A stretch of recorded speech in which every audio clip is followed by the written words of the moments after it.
Hello. You're very welcome to this episode of My Generation Gap podcast, where you have me, Stuart Vincent Moore, a 50-year-old member of Generation X, talking film, media, pop culture with my 18-year-old niece, Harriet Pilkington, a member of Generation Z. Gen Z. Yeah, Gen Z, yeah. Hi, Rach, how you doing? Yeah, I'm all good. I've been shopping today. I've had the day off. Oh, shopping. Is that what you do with all your days off? And my day's not off. Yes. I've been thrift shopping, which is one of my favourite things to do. And also just to like TK Maxx and your normal shops. I don't know, Age. I don't go shopping very much. All your normal shops. Grandma hates TK Maxx. Like, she's at the point where she'll pretty much flat out to refuse to go in because she doesn't understand how it works. Yeah, I haven't been in TK Maxx for very many years. It's quite simple. The clothes are just everywhere. Hit my microphone. The clothes are just everywhere, and then there's an S, M, L, and then there's all your sizes on a line. Then M has all the options for you. You go to S, you got less. You go to L, you've got less. You go to XS, you've got even less. And you go to XL, you've got even more. So, do you know what? It's a thing. Like, shopping in shops, now that I've lost weight, is completely different. You know, like TK Maxx. And it shouldn't be that way. But, like, you know, like your range of clothes and your options. Yeah. Like, I remember, like, being, like, 13 and, like, not the slimmest, and all the clothes were for, like, older women. And I never understood why they just thought that do you know what I mean? Like, I was always walking around in, like, older women's clothes. These shopping in Marks and Spencer's. Yeah. So, now I dress like a 13-year-old. No, I'm joking. So, no, it's I enjoy shopping. Well, H, since we've last spoke, I've been on holiday. You've been to France? Been to France, yeah. We went to Nausicaa, which is Europe's largest aquarium. It was amazing, H. It was a pretty amazing sight, yeah. This massive tank of water and all these creatures in there. It was very beautiful to watch, awe-inspiring, yeah. And Ivan likes an aquarium. I do like an aquarium. There's something really, like, relaxing about an aquarium, I think. Yes, yeah. But there's something about France. Whenever I go to France, which, I mean, it's not like I've been thousands Whenever of times. I go to France. Well, how many times have I been to France now? France. All right, maybe I've been to France like 6, 7, maybe 8 times. I can't remember. That's quite a lot of times to go to France, to be fair. Yeah. Well, you do, don't you? Been like to Paris on holiday. We went down to the Alps on another holiday. We went to I've been a couple of times with work. So yeah, I've been to France a good chunk of times. And, you know, France is a great place, isn't it? And it's really good. I like the culture, and I like the people. And sorry, is this Stuart's Country Review podcast? No, I'm getting to like the thing. What I don't understand about France is the toilets. They're like inhuman. Why? What's wrong with the toilets? Oh, what do you mean? they're always like the toilet in. They're always like the toilet in Train Spotting. They're all like. What's Train Spotting?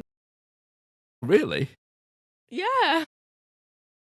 Right. Well, we're doing Train Spotting next, and that's the next film. Right. Okay. And then you'll understand my reference, because there's something about the toilets in France. If they're not like the toilet in Train Spotting, then they're just like a hole in the ground with like places to put your feet, with just like brown everywhere. Just people like just brown. try to tried to aim for this hole in the ground, and it's gone up the walls and My everywhere. God. Oh, So is it quite old-fashioned, or is it just modern and done wrong? both. I don't know what it is about the French toilets. They're always awful. Anyway. That is bizarre. Yeah, it is.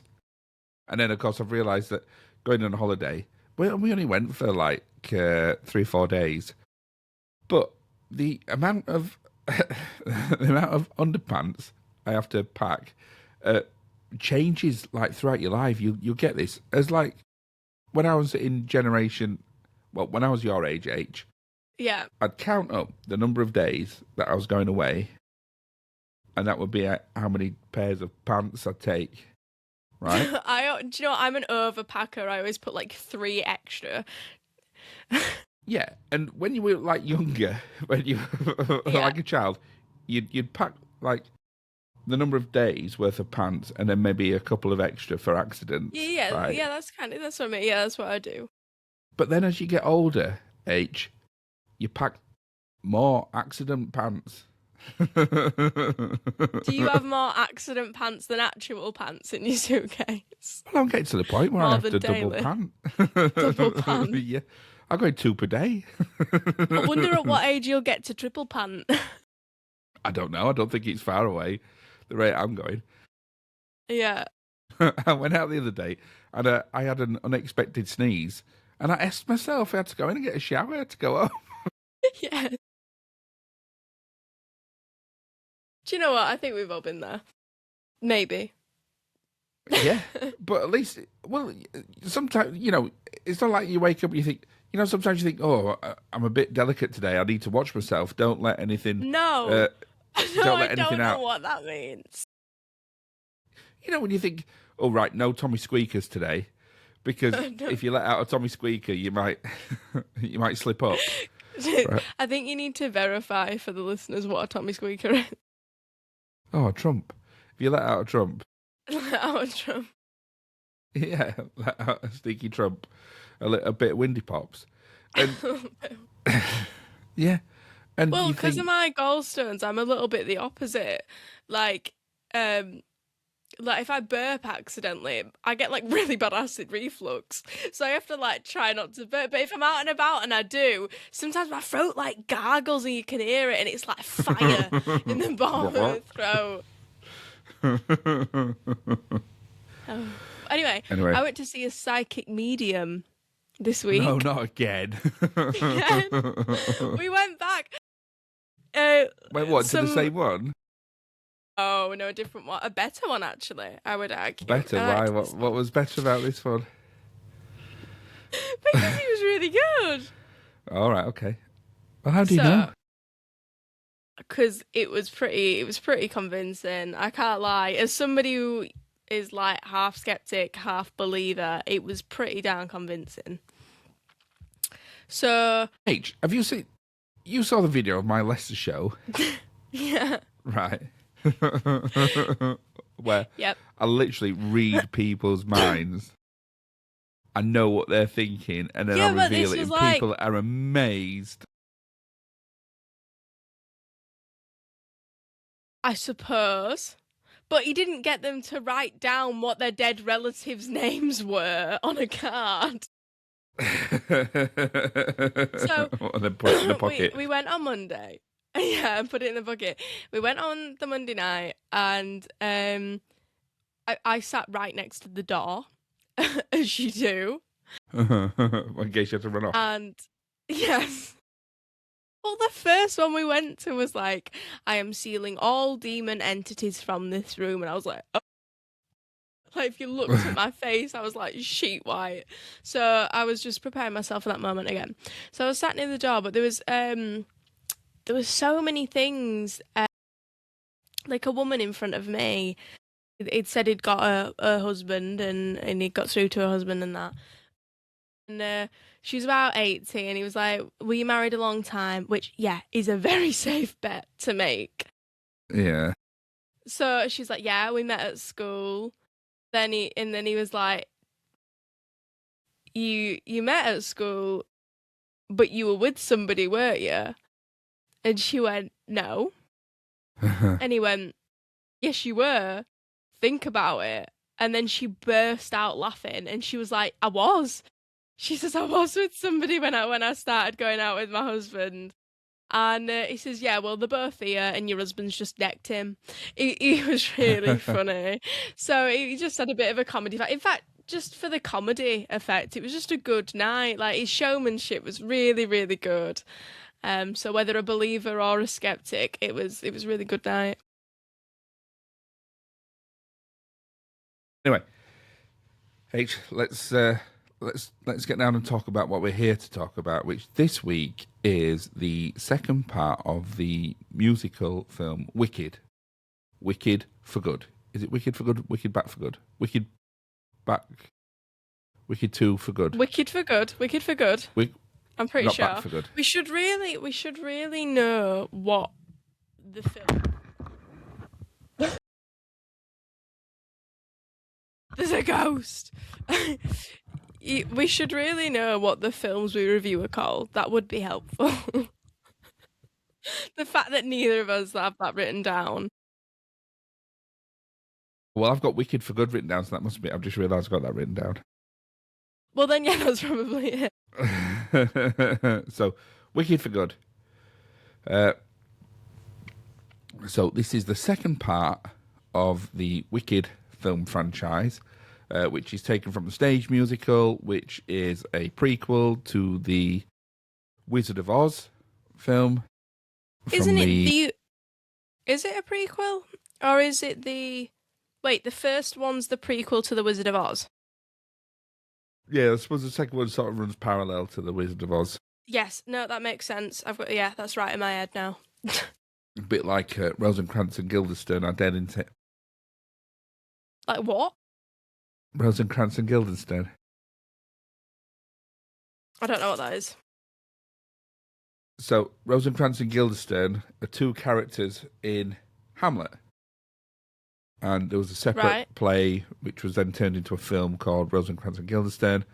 And it just follows the two characters, Rosencrantz and Guildenstern, when they're not on... That reference is not worth the explanation. In Hamlet. Right, okay. It's brilliant. Maybe we should watch that. It's got Tim Roth in it and Gary Oldman. They play Rosencrantz and Guildenstern. It's really good. I don't know who those people are. All right, okay. I was talking to somebody the other day who is... I think I would put them in the same generation as you, Gen Z, and we were talking about celebrities, and it was... The conversation got that infuriating because neither of us knew the same celebrities. In the end, she went, right, I'm not talking to you. Because we didn't know the same people. Yeah. We should know Gary Oldman. He was in Slow Horses. I don't know what Slow Horses is. Right, okay. So, Wicked for Good. Wicked for Good. Is the second part of the stage musical turned into a film where you follow the story of the friendship between Elphaba and Glinda, the newly created Wicked Witch of the West, and Glinda, the Good Witch. And it's essentially the story of their friendship, isn't it? It's it. All the way through. I think the second film, it starts from Elphaba being outcast as the Wicked Witch and being demonised by the Wizard of Oz and Madame Morrible. And Morrible. Yeah. And her being outcast and vilified and being made to be the enemy of the people. And the story of that, really, and how she kind of maintains a friendship with Glinda, and how Oz and is saved essentially from the wizard and from Miss Morrible and the awful things that are happening. Which there are lots of parallels to be drawn from the film and the political situation in the USA right now. We'll talk about that a lot, I think. Yes. Do you know what? I really enjoyed it. Yeah. Yeah, I did. I didn't think I was gonna. I think I was in the right frame of mind to start a film. You know, like when you're not, sometimes you don't enjoy a film as much. I think sometimes it depends how you feel when you watch a film. Yeah. So I love the kind of the music and the way that the music and the storyline kind of entwine with each other or intertwine with each other because like when Elphaba and Glinda are fighting, there's the Loathing song from the first movie, Okay. Yeah. and it's put really subtly and slightly changed in the background. And it's like Yeah. little things like that that I find really beautiful in the film. Like having watched it, that I actually really enjoyed. Other parts of it lost me a bit. Now, full disclosure, I did try cross-hatching. I think it's called cross-hatching or something. It's that sewing thing where you put the needles through the thing on the round thing and you try and make a picture with Crochet. it. Crochet. That it's not crocheting, that is it? Embroidering. Because it's like a cross. I don't know. I think it's well. Do you know? Because I thought cross hatching was a drawing technique, but Mum said cross hatching. Now it stayed in my head. I Yeah, will I have a thought it was a look. drawing thing. I got the code. I'm a bit You sniffly. bunged up. Yeah. Yeah, no. So so cross hatching is an artistic technique. Crocheting. Crocheting. It's not It sounds like crocheting you're just either. doing. It sounds like I you're just don't doing know. embroidery. Maybe it is. Maybe it is. Anyway, and as that got, my fingers got more blistered, and I was running out of patience and string. Towards the end of the film, I don't know if I took in a lot of the end of the film compared to what I took in at the start. Like the first, like some of the scenes, you know, when you watch them like really in depth, I feel like in the crocheting, cross hatching, whatever you want to call it. I got caught up in it. So uh, I did get a little bit lost. I would say 75 to 80% of the way in is like lost in my mind. All right. Okay. Well, I'll summarise the film, and this will be, spoiler alert. I know the film's it's not that old, is it? It's a couple of, but we're not going to hold back on any spoilers. So it follows their friendship, and then also because it's entwined with the Wizard of Oz, it shows who out the cast of characters becomes the Tin Man, who becomes the Scarecrow. Yeah, so the bit that I missed was where oh my god, what's he called? I want to call him Fario, but that's not the right name. Fiero? Fieri gets turned into the Well, I noticed Scarecrow. that they've I dropped didn't on get mention of him coming from Winky Town again. Yeah, the Winky Town. The Winky Town guy. Winky Town and Mrs. Morrible. Come on, guys. Yeah, come on.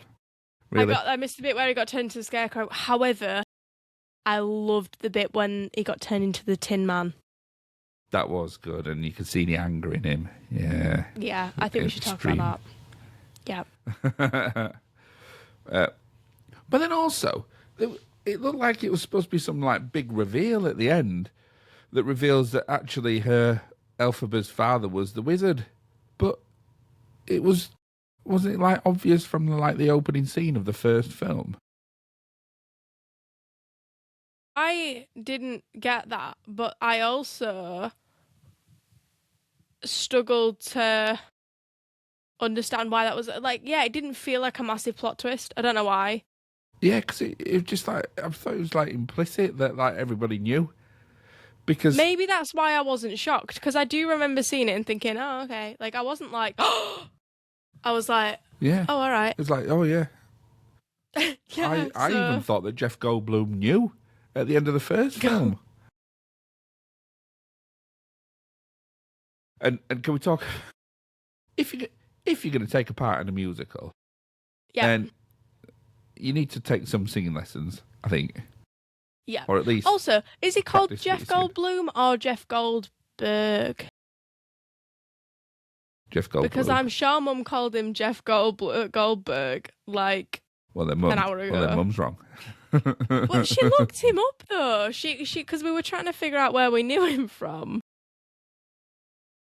Well, you're not gonna know him. He doesn't. What do you think? Hang on. What do you? What do you think he goes to the pub in Wakey? Yeah. That's it. He drinks at the pub. That's where we know him from. Goes to the club. Yeah. Yeah. We've seen him club. in Tesco. Yeah, that's where we know him. He's called from. Jeff Goldblum. Yeah. Yeah, I know. That's what you said. I don't know if you did though.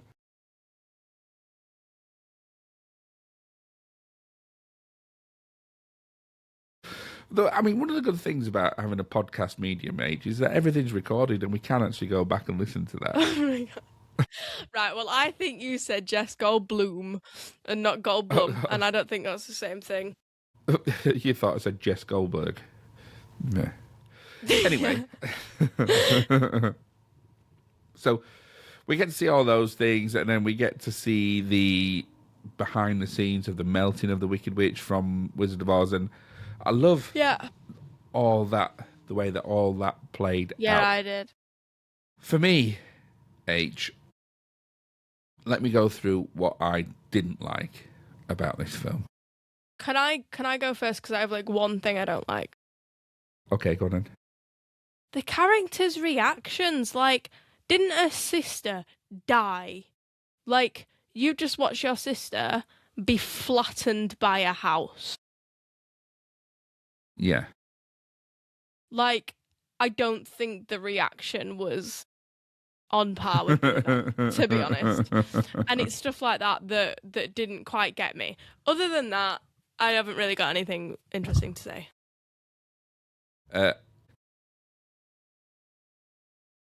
One of the things I didn't like about the first film, H, was the music. I remember saying that I thought the music was insipid, banal, bland, and I didn't enjoy it. And I think the difference between the music in the first film and the music in the second film is in the second film, it's good. Got even worse. No, it's worse. Really? Yeah. It's I don't absolutely mind. terrible. Do you know what? I think I'm like, the songs are a bit like Marmite to me. I either like cannot stand the song and I'm like, please end. Or I actually don't mind it and it'll be a bit stuck in my head. No, didn't like any of the songs at all. I thought they were just all at all. Just all terrible, all absolutely. Just I couldn't even hum one of the songs to you now. I couldn't even tell you what they were called. I couldn't even. The song Loathing. Isn't that from the first film? Yeah, but like I said, it was brought back a little bit when they were fighting. And now it's stuck in my head. Yeah, no, didn't like the music. Thought it was terrible. Yeah. And then also, it's such a bloated film. It didn't need one. It didn't need to be two films. And secondly, I agree. The second film was so long, and the interesting bits were the bits that they whizzed through really quickly. Yeah. I don't know how they made the middle bit so long and just so like for dull. example, the Tin Man. Done really well in how that's written and, you know, kind of brought to life. However, how actually he turned into the Tin Man, we have no idea, no clue, no basis, no background, and no visual. I don't like that. I feel like they could have gone into that a little bit more, or even gone into his story a little bit more. I would have liked to see his story a little bit. Yeah, that's what I mean. Like we saw him like twice afterwards. They glossed over it, and they could see his anger in him and everything. It was really, really interesting character. And Fieri, I mean, Fieri wasn't that interesting either, but still, him being turned into Scarecrow and his story was interesting, but it didn't. They just whizzed over those bits. For the middle bit of the film, which is just bloated. And the lion as well. The lion with the courage. Like, I feel like we didn't really get... Yeah. No, just bloated. And I think it's because they tried to leave loads of room for these songs which they felt were like really powerful and moving. And they weren't at all. They were just all insipid and terrible. Because they'd not had the time for the character developments in the middle, and the songs are very long. Like, really long. So it's like long. we got it like 3 minutes ago. Yeah. Into this 14-minute song. Flipping out. I know it's about their friendship, but you didn't have to labour the point. You know, you could show the friendship and their emotion between the two of them way quicker than they were. And definitely. So, actually, do you know what? I think I might have taken up cross hatching during the film. It might have made me less crocheting. bored. Yeah. So I got really bored. Apart from, I really like the... it wasn't really a subplot or a sub-theme. It was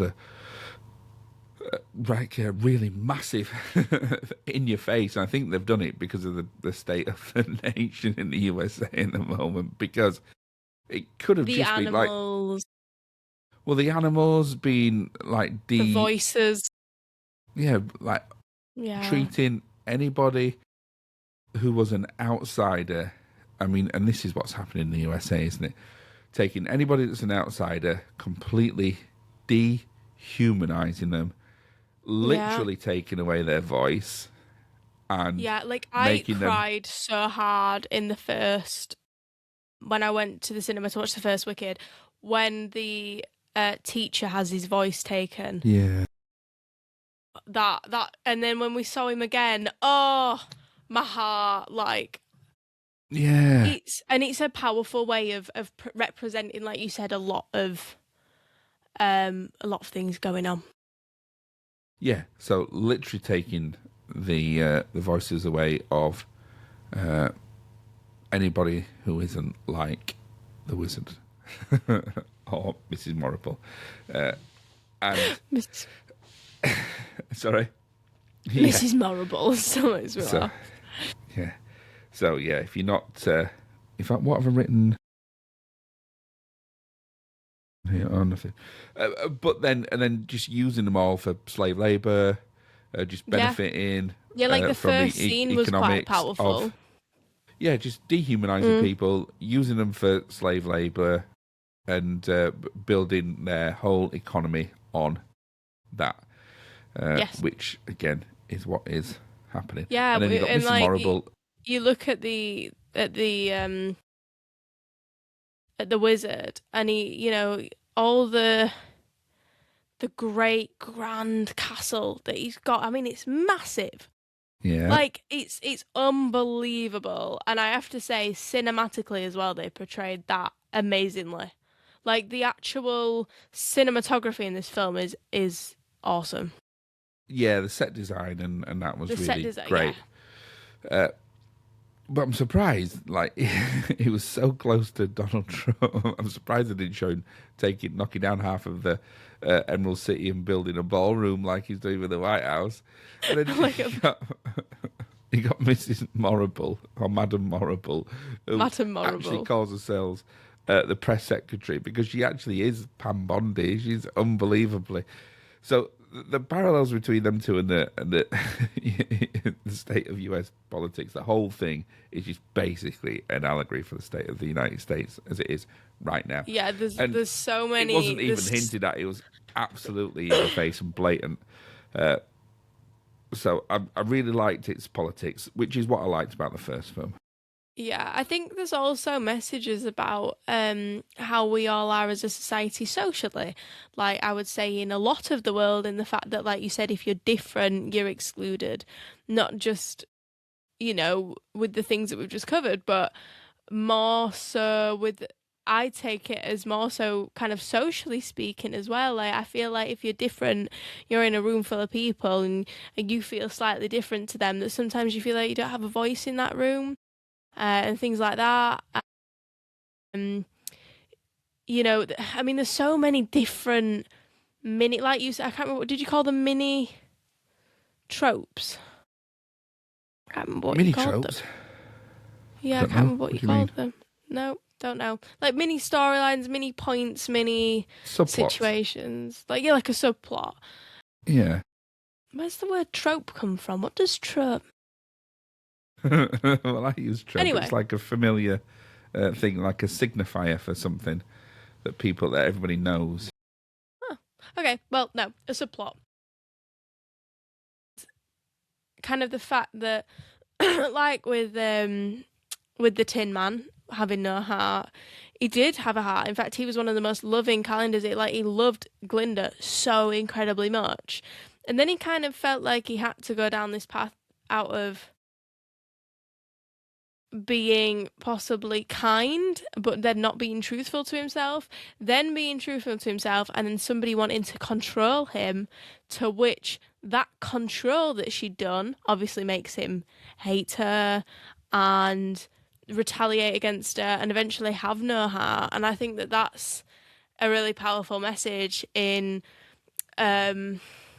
control and Well, Nessa Rosa yeah, uses her own personal trauma to directly affect yeah. government policy for her own Yeah. ends, which happens Yeah, like a it's lot. total projection as well, like emotionally onto him as well. Like there's no wonder he ended up as the Tin Man. Like I thought it was really cleverly done. Like me and Mum Yeah. were like we both went, "Oh, he's gonna become the Scarecrow," and then we both went, "No, that's the wrong one. Which one is it? Yeah. Tin Man." No heart. You're going to take his heart Yes, that's the away. one. Yeah. Yeah. So I did. Yeah. Well, then also, so you've got like the authority, so you've got the government and being portrayed by Oz, the wizard, and Madame Morrible. And then you've got Glinda, who's well-meaning, but she's, a member of the privileged elite. Yeah. She doesn't see the injustice No. because she's not affected by it. It doesn't touch her at Yeah. all. She sort of sees it, but Kind of no, it's all right. She Come kind and of join us. We deludes can. herself a little bit, doesn't she? Yeah, Well, a because it lot. doesn't affect her, and that happens a yeah. lot, doesn't it, with the middle classes Yeah. in society, where they feel they don't have to do anything That about happens with injustice because it everything. doesn't. Yeah, I feel like sometimes if somebody hasn't been through it, they don't understand the importance of it. yeah, Whatever that walk of life is, if you know what I mean. That whatever challenges are faced, things like that. If you haven't kind of walked in those shoes, I don't think you can always appreciate them. And I think sometimes people, yeah, like you said, don't. Well, like and Elphaba hasn't she? She grew up with discrimination for being different, for being a different colour. Yes. When that's quite blatant, isn't it? Yes, it is. Yeah. And so she understands the discrimination. She understands what the wizards is doing. She understands the discrimination, the exploitation that's happening. Yep. And the dehumanization. Yeah, absolutely. And what the end result will be. Yeah. Is it another person who is quite the opposite to Elphaba? Is again, like we said, her sister, very similar to Glinda in that viewpoint. Well, yeah, because she just steps into the governor role, doesn't she? Being a daughter of the governor. Yeah. And like I said, her personal trauma affecting government policy, which happens a lot in this country because the people that end up in power are talking about personal trauma. Most of them are torn away from their families at a young age to go to boarding schools. So they're torn away from or they're grown up with nannies, so they don't spend time with their own parents. I was saying this the other day, I don't know any person in my life, if asked if they wanted to be a president or a prime minister, that would say yes. I don't think I know a single person, because I don't think anybody would want that job.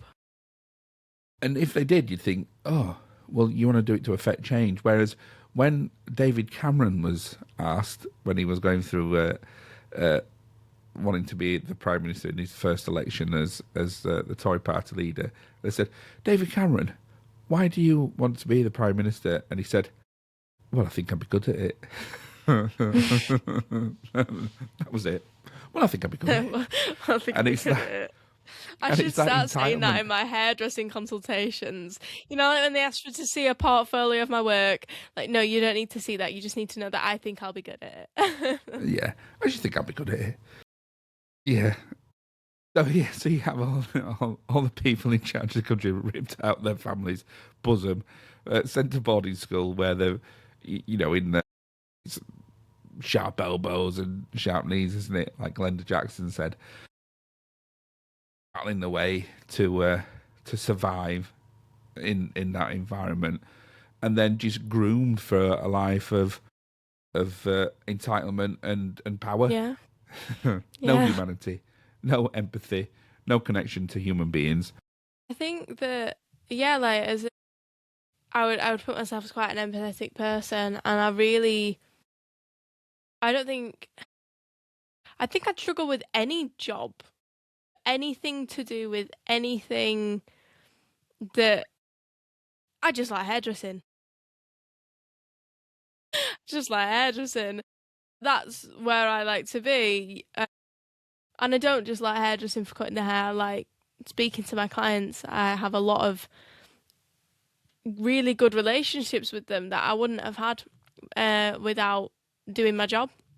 If you know what I mean. There's lots of interesting people I've met. And it's like a big support network, if you know what I mean. You know, some of my clients know each other. It's like, it's really lovely, quite a community feeling. And now I'm in a salon where I'm really settled. There really is that community feel. I really enjoy that. I think that's really nice, isn't it? important. Yeah. So for a podcast that always said that we did want to be controversial, I think we've talked a lot of politics this episode. Well, which I think mainly went, which I suppose was a bit inevitable with this film.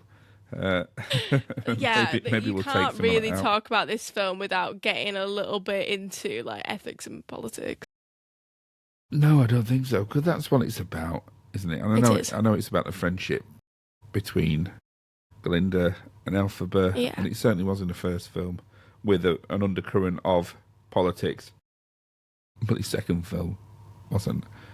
I agree. It was absolutely. It was just a shame. It was just so bloated. Yeah, I think there bloated, was just slow pace yeah. is what I've written down. Yeah. Now that's not often you say slow paced about a film.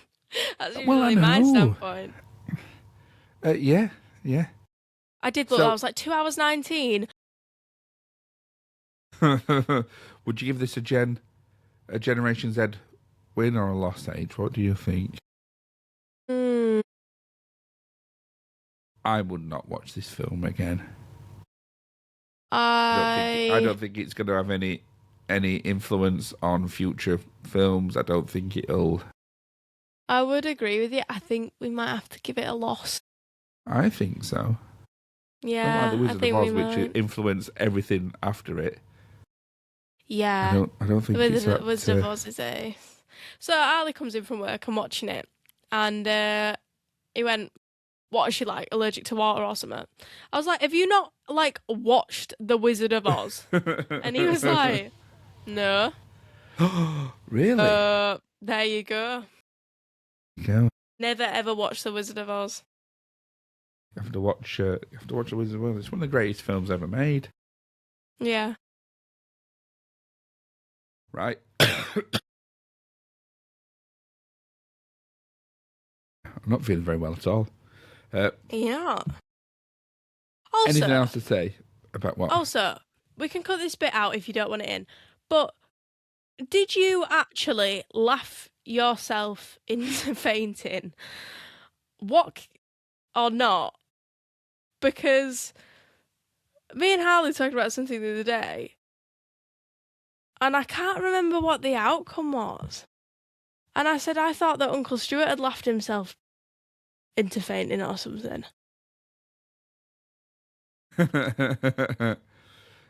There are times where I have laughed so hard, I sort of do lose consciousness a little bit, and I kind of go. And if I was That's stood up, crazy. I would fall. Yeah, when I That's lose mental. Do you myself. have to like monitor like how funny things are on your phone? Like, do you have to sit down No, to because open? it doesn't happen a lot. It's usually when things have caught me off guard. Yeah. Right, okay. I thought that was something, and I thought, did I dream that? Like, is that thing that happened or not? You know, when you kind of think, wait, that was ages ago, and I don't remember if that actually happened or what. No, and I don't even know if it's a thing. I've tried googling it, and it seems like it is a thing, but it seems like it's so rare. I'm not sure it is a thing. I don't know if Not it is sure what it is happens a to thing. me. Yeah, No, I don't know. I no. don't know. But there was that time But where yeah. I fainted or blacked out or something happened to me, and I fell on the kitchen floor. But I banged my head on the way down. I banged my head on, I don't know I whether it was the think piano or a chair or something, I and I think knocked that myself was the unconscious. one. That's crazy. Yeah, so Like, I don't know no, what I caused don't. that. I know what you mean. What caused that? But then obviously hitting your head. That is. Yeah, that is honestly crazy. But I couldn't remember if you actually did have a condition like you could laugh yourself into It's not. unconsciousness, or whether No, it it's was not that I have a something I condition. couldn't remember. It's just that I know it happens Or to me like, from time to time where I'm right, sat and I will lose control of. Yeah. well, there we go. Um. Yeah. Anyway, test. Simply the test. Oh, hang on. Are you ready? Simply the test. Da, da, da, da. Better than all the tests. H. We've gone a bit different this week. And Oh I'm going to God. have. Each question is Yeah. a line either said, is a line either from the film that is said by the Wizard of Oz, or Right. it's a line that is said in proper real life by Donald Trump. So this is a test. Okay. It's called Trump or Oz. Right. Right. Okay. Okay. So, question one. The best way to bring folks together is to give them a real good enemy. Was that Oz or was it Trump? Oh. I'm gonna go. I'm gonna go Oz. It was Oz. 1 for 1. Oh, 1 for 1. 1 for 1. Question two. What you're seeing and what you're reading is not what's happening. Is that Trump or is it Oz? Oh. I think that might be Trump. It's Trump. 2 for 2. Right. Yeah. Uh, truth is just a story that enough people believe. Was that I Trump? think that's Oz. Was it Oz? I remember that in. I think I remember that in Oz. Was Oz. Yeah. And final one. So you're 3 for 3. Finally, I am the victim of a witch hunt. I think I really obviously want to say Oz because it's literally about witches. So I It's feel about like a I'm witch gonna hunt. say Oz as a safe. Yeah, as a safe bet. I'm gonna go for Oz. H, you lost out. You're 3 for 4. It was Trump. No, no. Final question. H, what snack did I eat whilst watching Wicked for good? Oh, when did you watch it? Watched it on an evening. Sat down and watched it. Me and Caroline watched it together. Was your snack savoury or sweet? Sweet. Individually wrapped or in a big packet? Oh, they were individually wrapped items, but I put 3 of them together in a bowl with a topping.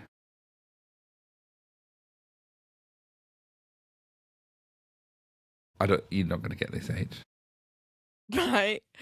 Go on then. Well, it's not. It's nothing weird. It's not. Not that my snacks are weird, but No, no, no. I had 3 Cadbury's mini rolls. I put in a bowl and I warmed them up in the microwave, and I then covered them in carnation milk. I think if you'd have gone with ice cream, then that would have been deemed as a little bit more normal. But No, I carnation do milk's love a good. good mini roll. I was having we had a Yeah. debate in the salon the other day, and somebody had the opinion that biscuits and confectionery, is it called, is only good.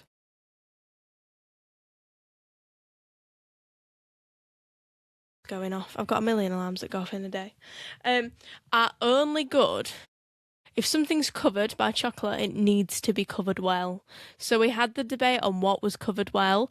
We deemed that Jaffa cakes, not well enough covered, not good ratio. However, we deemed Cadbury's mini rolls as good coverage. Well, do you know what I would normally do with my mini rolls, H?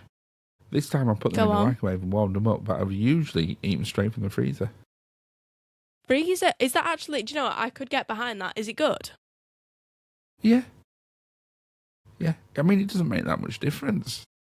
Really. I mean, you didn't really sound convinced then, though, did you? Well, because you didn't go, they're a bit yeah, better. you went, yeah. No. Yeah, no, because they're not that different, really. Yeah. But I'd eat them straight from the freezer, like Well, wagon wheels or... I feel like I was absolutely missold something today. What? It's not in my bag. I thought it was in my shopping bag. I went to TK Maxx and I bought some mango bars, and they were pictured like a solid bar, and it was like dried mango. Now I eat dried mango, but I'm sick of just eating dried mango. I thought, oh, like a bar would be nice to have at work. Anyway, bought it, opened the packet. They're just like bits of mango in like in a packet like that big. Like, it's just one slice of like dried mango, and Oh, no like, way, really? do you get what I mean? Like, it wasn't like a bat, like of loads of it mushed together. It was just like a bar a of flake, mango. Of just dried mango. So it's really crap. I was like, that is a rip off. So I was really quite annoyed about that. Yeah, I'd be angry at that. Yeah. Oh, well, not as angry as I was. Well, right. H, it's time for this.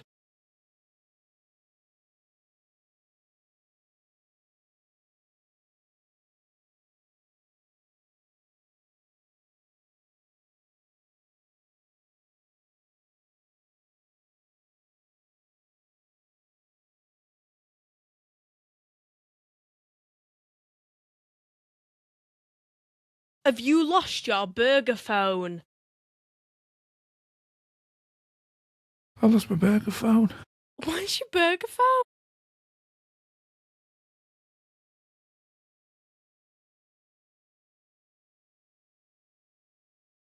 All I've got is Welsh cakes.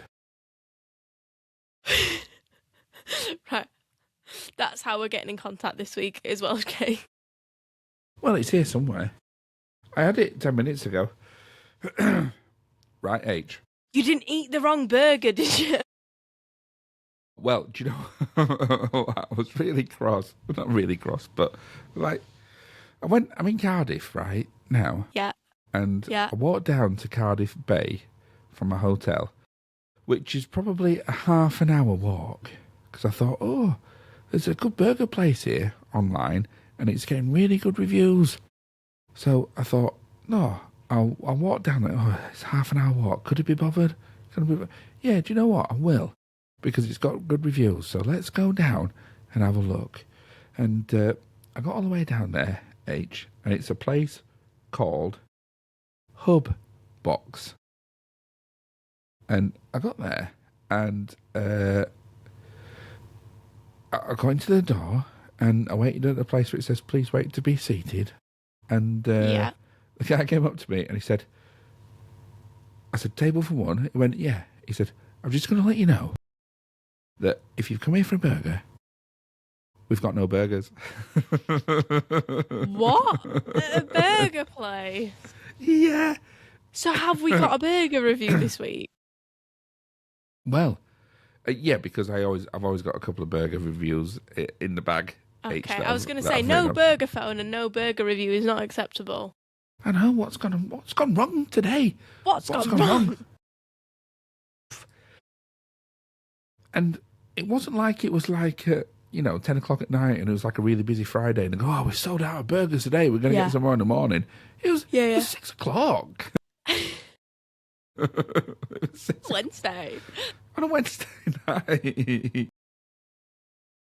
So I said, oh, right. They said, well, actually, we've got chicken burgers. So I said, all right, I'll have a chicken burger. Okay. Yeah. Have you done a chicken burger review yet? Only of that weird place in Saffron Walden. Someone's house. Somebody's house, yeah. And they were winging it. Yeah. Called winging it, wasn't it? And they literally did wing it. Winging it. I love that. So I had it was called a Dirty Disco. This burger, so chicken burger with like coleslaw on it and things like that, and a bit of spicy sauce on it, and I ordered it, but it took ages. And when it came, oh, how long? I don't know, like half an hour, and it what wasn't level all of that. hunger were you at as well? Well, I wasn't that hungry, but I was looking forward to it. Yeah. With my tea. So I was pretty hungry. And yeah. So I ordered that and some garlic and parmesan fries and a banana milkshake. And the banana milkshake came like pretty quick. And that wasn't all that either. It was just like, I mean, it was nice and thick. It was like ice creamy and milk. And it was, it wasn't a bad flavour, but it was just like Nesquik. It weren't, yeah. There wasn't anything, didn't wow you. Special, yeah. And then when the burger came, it just tasted cheap. Like like the chicken inside it tasted cheap. The bread, the bun tasted, just everything about it. You just thought, well, this isn't. Yeah. It was just disappointing. Was it like trampoline park burger, children's party vibes? Yeah, it was really. Yeah. It was that, and the fries were like that as well. That's what I'm picturing. Yeah. It's just like oven chips, just done in a. And you think, at least make a bit of an effort. But nobody cared. Yeah. You could tell that nobody cared. I mean, the people were nice, and they were, the people that served me, they were nice and friendly, but they didn't. Nobody cared. When you go to like Beefy Boys or things like that, and you can tell that somebody loves what they're doing, or somebody has made that burger and they love it. Yeah. Nobody loves this place. I don't think it's going to last. Okay. So, what was your rating out of 5? Oh, 2.5. Yeah. Yeah. Yeah. I think 2.5 is one of those reviews where we've kind of spoken about it and it's like, yeah. Yeah, it wasn't. There's not much more to say, is there? 2.5? No. The fries were greasy. What I've got, the garlic and parmesan. And I know I've got a bit of a cold, but they didn't taste all that. So you found out you've got COVID. Yeah. But I did have another review. Like I say, I've always got a review in my back pocket. And I went to Smashed Kitchen in Ruddington at the weekend. And they had a Royale with cheese. So that sounds good, doesn't it? That does sound really good. Yeah. But again, nobody loved this burger, H. There was no love in it. This burger. No. All the ingredients, it was like everything was ordinary. Like cheese was ordinary, the sauce was ordinary, but nothing was bad. It was just all ordinary. So I'd say Smashed Kitchen Ruddington, Royale with cheese, 3.2. Oh my lord. Yeah. And that was getting good reviews as well online. It was supposed to be like yeah, but these people aren't at Burger Shoes level of They don't care. Nobody cares, H. Nobody cares. Nobody's rating out of 5. Nobody's. Well, do you know what? It's my birthday this week, isn't it? It is. And there's a place I want to go, and it's a place called Meat Castles, and I'm going to go for my birthday. And we're going to have a birthday review. Truck. Burger Stew's birthday review. If I can find it, it's like it's like this mythical thing. It's like Narnia. It like pops up. This van pops up, and I think you'll have to like throw a magic spell and hope and spin like around 3 times 6. and open your eyes and hope you're there. Meat Castles, it's here, and then you have to go and find it because it's this catering truck that moves around North Nottinghamshire and South Yorkshire. It's a bit like what Spud Bros started out as. Yeah, I think so. Yeah. Yeah, but that's jacket potatoes, isn't it? How exciting is a jacket potato? What? And all that, is it? Do not diss jacket potatoes. As somebody who hasn't been able to have a jacket cheese and beans in 2 years, do not underestimate the power of a jacket cheese and beans. That is my favourite I love a jacket potato. I love a jacket potato. But what are you going to do with that? Jacket, cheese, beans, coleslaw, salad. That's enough. You don't need to do anything more. Because it's perfect the way it is. Entirely sure I agree with you there, H.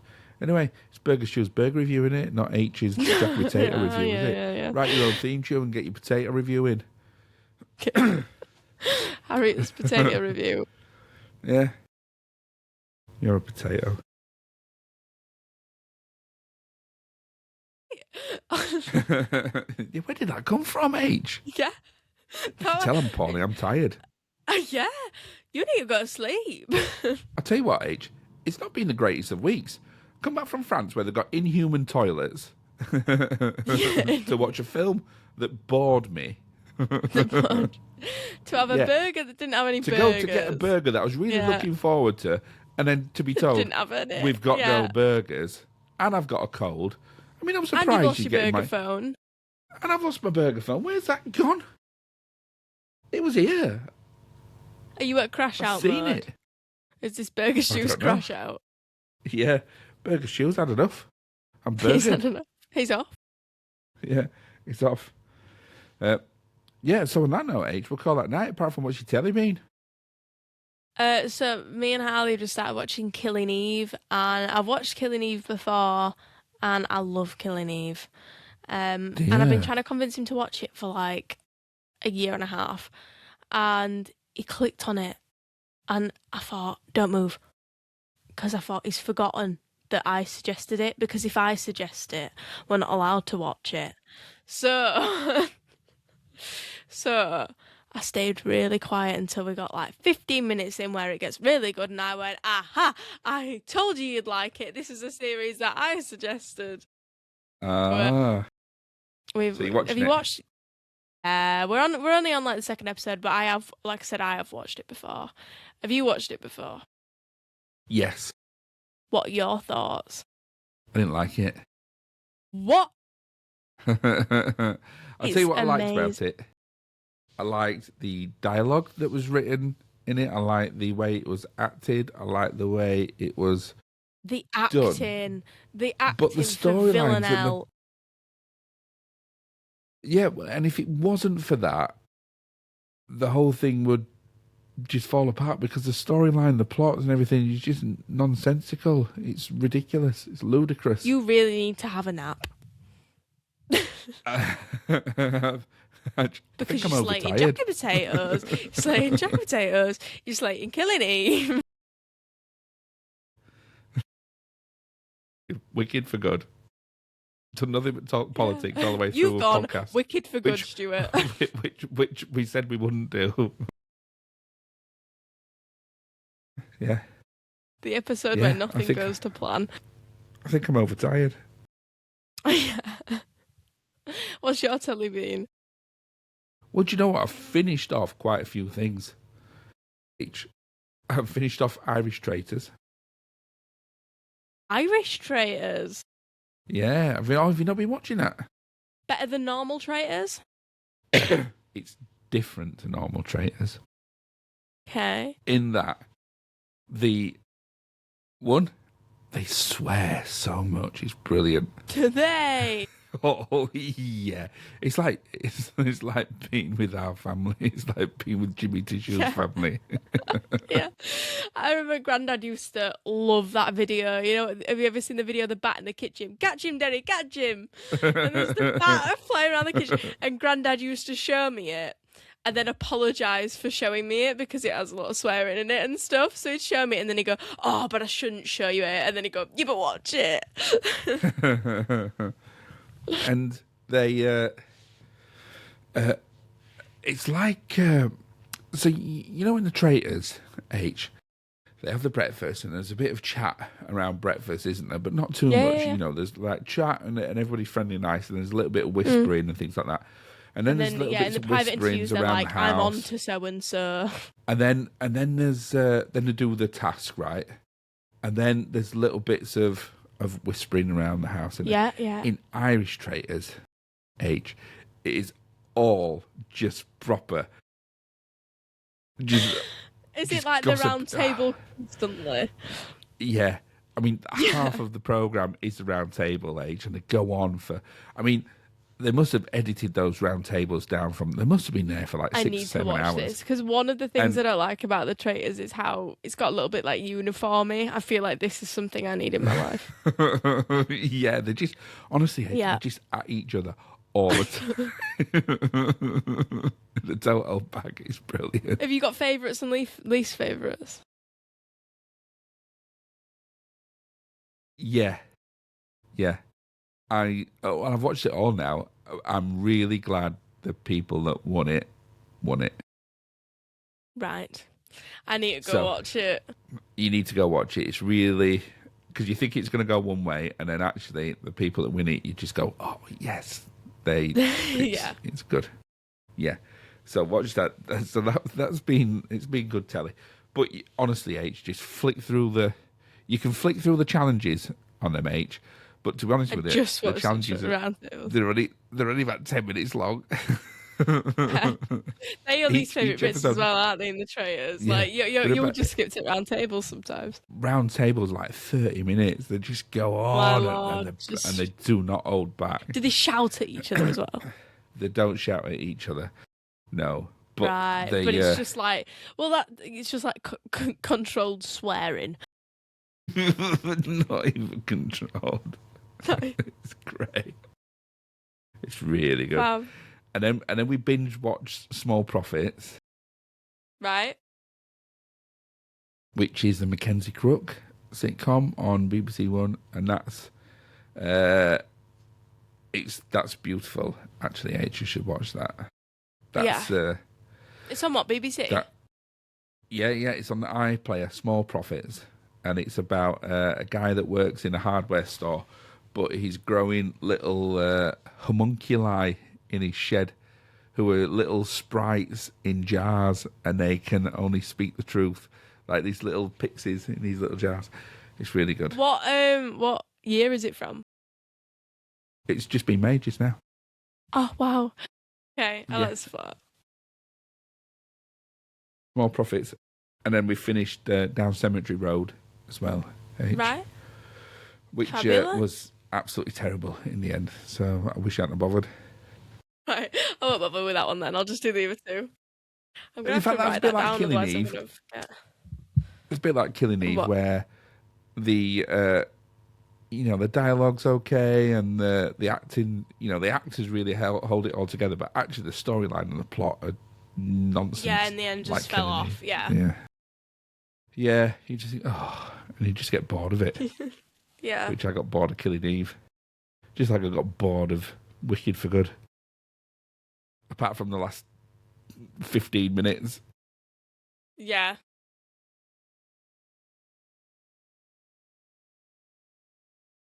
Right, well, how do people get in touch with us, H, if they want to? Take it they still can't get in touch with us via TikTok? Nope, still banned. So... Perma-banned from TikTok? Perma-banned. So we have Instagram, My Generation Gap, which... What did you do? Do you keep following everybody on Instagram? Yeah. Because Why? I What's wrong keep with getting that? notifications that I'm getting all these followers, and I keep thinking it's me, and I'm getting all and I'm thinking, why am I suddenly getting all these followers? And then I'm like, and it's something like somebody comedy, and I'm like, oh, it's the podcast. Oh, So yeah. we have an Instagram, My Generation Gap. We have I'll tell you what you Facebook, need to My do, Generation H. Gap. Go on. You need to give me a login to the Facebook page. I know, because I've just not done any social media, and Well, if you link it to Instagram, it'll all do it just as it automatically. Link it to your Instagram account. Can you do that? Well, what's the login to the Facebook account? Is it? it's like linked to my account, so I don't know how to sort that out because I don't think you'll be able to link it to the Instagram. I don't know how that works. Huh. So look What, out for a link to new which? Facebook page. No, we can't because we've got like followers on it. I think I can make you an admin. Do that. Okay, let's try that. So, My Generation Gap on Facebook. And our email, mygenerationgap@gmail.com, which we do get a fair few emails. And that's probably the best way to get in touch with us, actually, I would say. It's the kind of the quickest thing one of us see. Yeah, but you can get in touch with me individually as well if you find Stuart Vincent Moore on Facebook or Stuart Vincent Moore on Insta. Stuart's probably easier to get hold of than me because even Stuart can't get hold of me sometimes. Oh, yeah. You're a nightmare, Age. I know. Honestly. Somebody who's in the social media generation, you ain't got a clue. Yeah. I ain't got a clue. Yeah. Or look up Terry Pathick. Come and see me doing gigs. Gigs and festivals near you. Yeah. And that's right, it, we'll I call think. That a night then. Yeah. Right, night. Love you. Night, love you.